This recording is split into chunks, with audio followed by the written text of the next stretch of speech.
The human need for sleep is fundamental. It is non-negotiable. It is the silent treaty we make with our own biology. Without it, the mind breaks completely.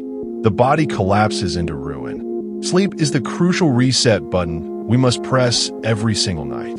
It restores our memory. It cleanses our brain. But imagine this vital, necessary function being slowly, cruelly stripped away from you.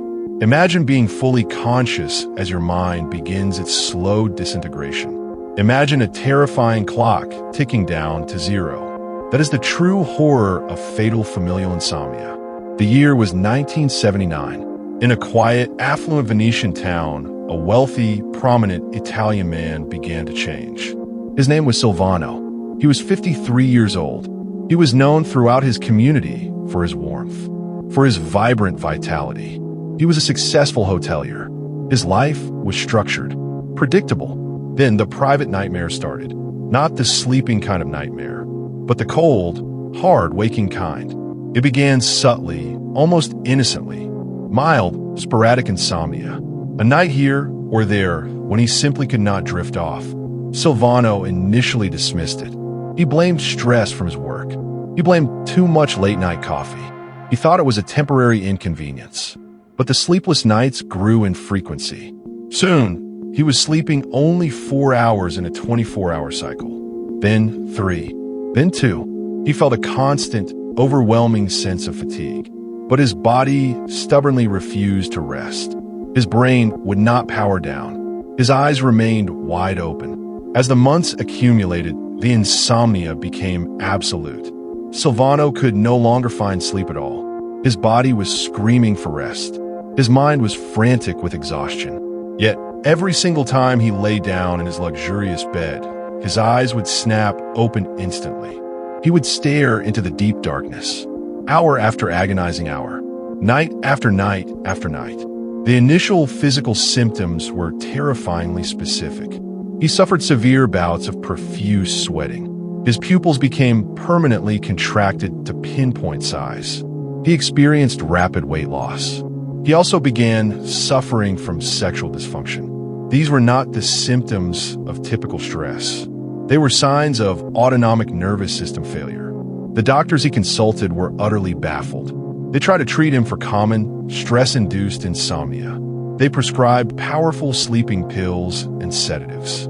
The drugs had absolutely no effect on his underlying condition.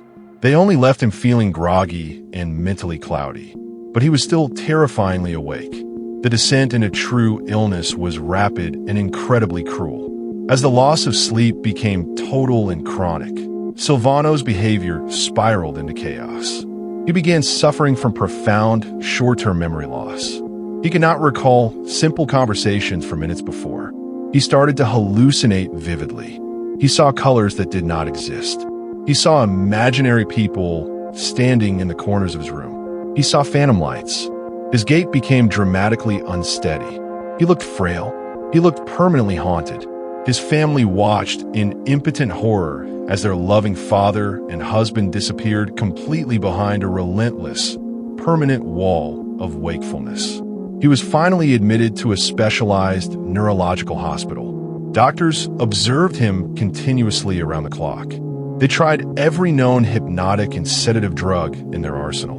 Nothing could induce true, restful sleep. Brain activity monitoring showed a constant, low-level, hyper-aroused state. His brain was permanently stuck in on position. It was physically incapable of transitioning into the deep, slow waves of restorative sleep necessary for survival. His condition was unique. It was unrelenting. It was agonizing for the medical staff to witness. The climax of his disease was marked by rapid, catastrophic mental deterioration. Silvano was now perpetually awake. He endured severe, crippling panic attacks that lasted for hours. He was consumed by profound paranoia. He started talking to himself incoherently. His waking life had morphed into a bizarre, continuous, and terrifying dream state. His brain, denied its necessary reset, was literally running on fumes. The lights were on, but the essential cognitive function was collapsing. After months of this horrifying, continuous ordeal, Silvano finally slipped into a deep, unresponsive state.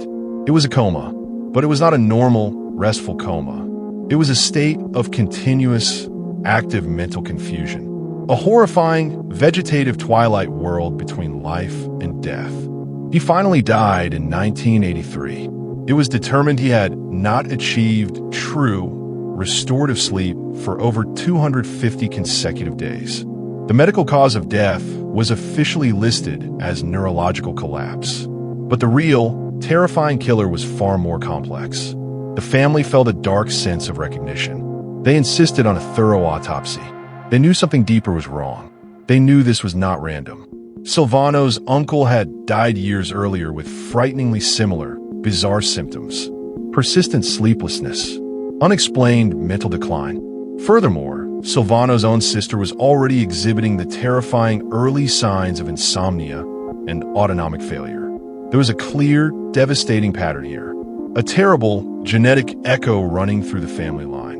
Dr. Pierluigi Gambetti, a renowned Italian neurologist, took meticulous care with a post-mortem examination.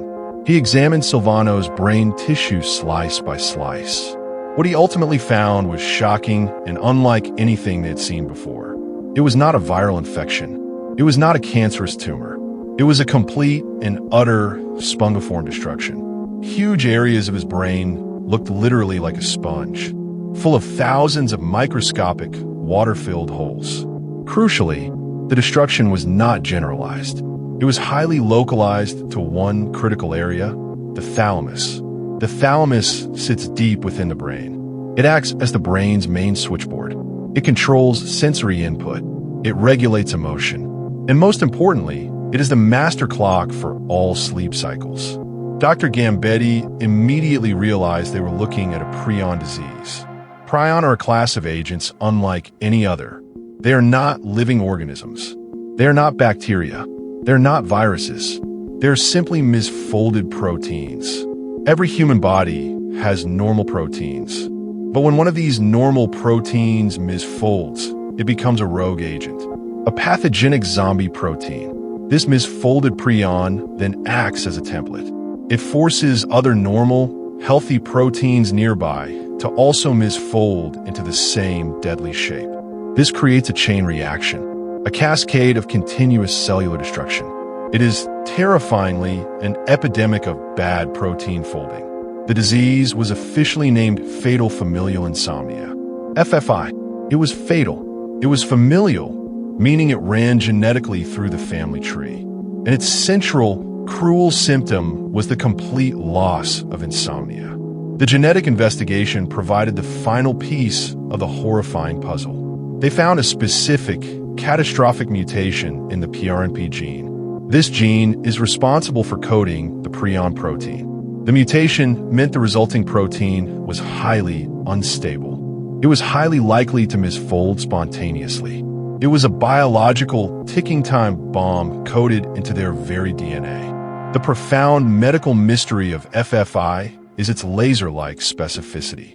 Why does this misfolded prion specifically and exclusively attack the thalamus? Why does it only take away the ability to sleep? While other, similar prion diseases like mad cow disease or Creutzfeldt-Jakob disease affect motor function or cognitive memory globally, FFI focuses its entire destructive energy on the sleep regulation mechanism. The thalamus, once destroyed, can no longer perform its function of suppressing wakefulness.